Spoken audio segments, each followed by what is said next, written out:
All right, we're back. We got another Bburago. This is the 1954 Mercedes-Benz 300SL in Touring Silver. That's pretty sharp. This was the model, if you were watching the series, where I said I found a loose piece in the Bugatti, that vintage Bugatti.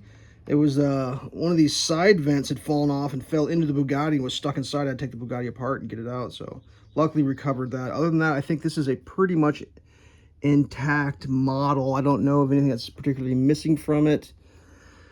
Only real issues other than the terrible sticker work is got a scratch in the back where a 1/18 scale bear scratched the glass right there. Yeah, it happens. So typical Bburago, for example, the badge right there is off center and crooked, so that's pretty standard stuff. The steering wheel badge as well, ooh, it's got Gullwings, is 100% upside down. You see that? It should be, well, if I could even make it, it won't even go to where it's supposed to be. That's closer, but that's let's see if I can get this zoomed out a little bit. That's what the wheels turned. So yeah, they kind of dropped the ball on that one. I don't know if that steering wheel was 100% upside down. Maybe it's 100% upside down, but you know, whatever.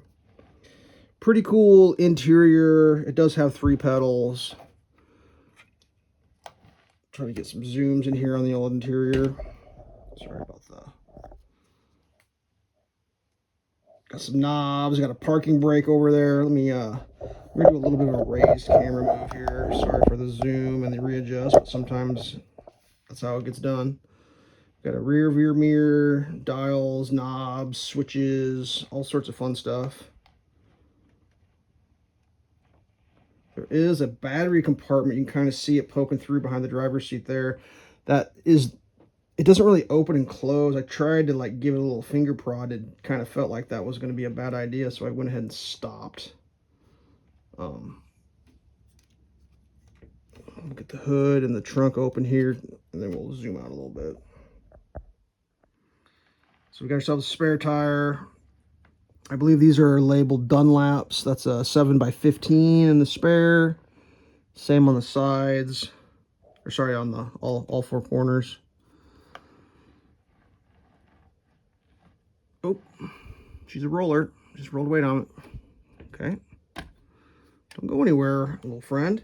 Let's I got a Wikipedia page up to talk about this thing.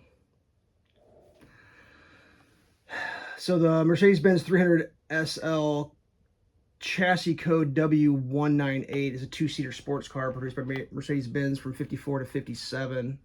Gullwing coupe from 57 to 63. Sorry, I may have misspoke that. From 54 to 57, it was a Gullwing coupe, and from 57 to 63, it was a roadster, like a convertible. Let's take a look at the bottom. I'm not going to say I already made this video once and forgot to film the bottom, but that may or may not have happened, so let's make sure to get a look at the bottom here. There's the labeling, 54 300SL. We got the 1/18 scale, made in Italy, Bburago. Got some good detailing down below the engine. It's not bad. A little exhaust work there, gas tank, that's cool. Got a pumpkin in the back. Drivetrains shown. Pretty neat. This will leave one door up for the look of one door.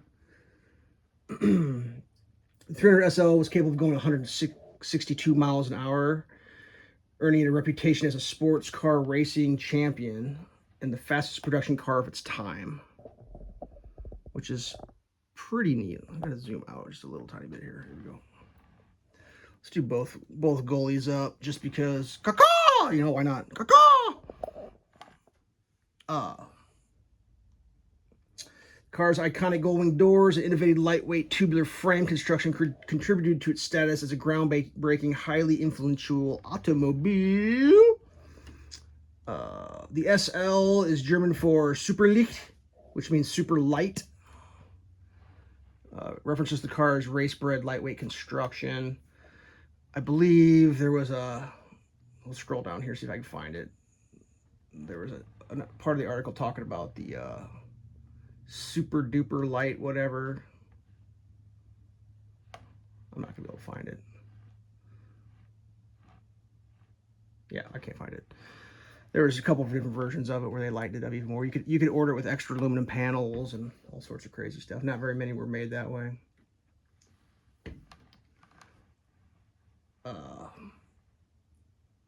Let's see. Used a mechanical fuel pump.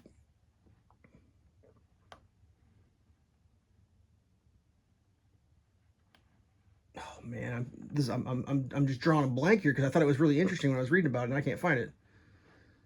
Ugh. Oh, I'll talk about the body.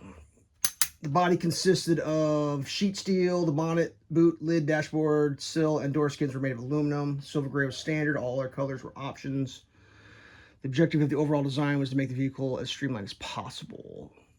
The width of the tubular frame, along with the cockpit, allowed the cabin roofline to be inset considerably on both sides, dramatically reducing the front area.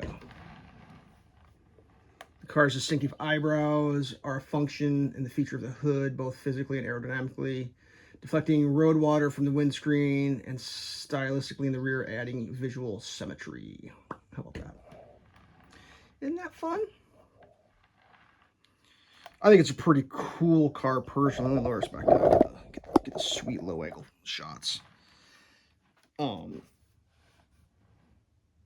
color on this one I like. Silver, in my mind, is a Mercedes. Always will be a Mercedes. Just like red's Ferrari. I don't know why. And for some reason, Jags are green. Is that my imagination? Oh, well. Let's see if I can find anything that talks about some other cool stuff. Yeah, there's a huge article here. I don't want to bore you guys with all, like, just me reading a bunch of random stuff. But, all right. Oh, man, I thought that was it. Section about the cost and all that stuff is pretty wild. So it was like, the coupe was $6,820 in the US, and the Roadster was $10,900 in the US back in the 50s. And there's a list of, like, options. So, like, if you wanted a different color, it cost you $65. Bumper guards were $40. Windshield washers were $18. A Beckler radio was $264. Upgrading the leather upholstery in the coupe was $165. Fitted luggage in the Roadster was $85. Crated and shipped from factory cost you $80. Competition springs were $88. Competition front shock absorbers were $41. Competition rear shock absorbers were $85. Competition camshaft would cost you $73. Want some rugged wheels? It cost you $350, which is pretty. That's a huge increase. Optional ring and piston gears per set were $80, and a hardtop for the Roadster cost you $178. Which, you know. Yes, so here we go. The SL was the super light. Then they made a 300SLS, was the super light special. That was their racing car. Competed in the Sports Car Club of America in '57.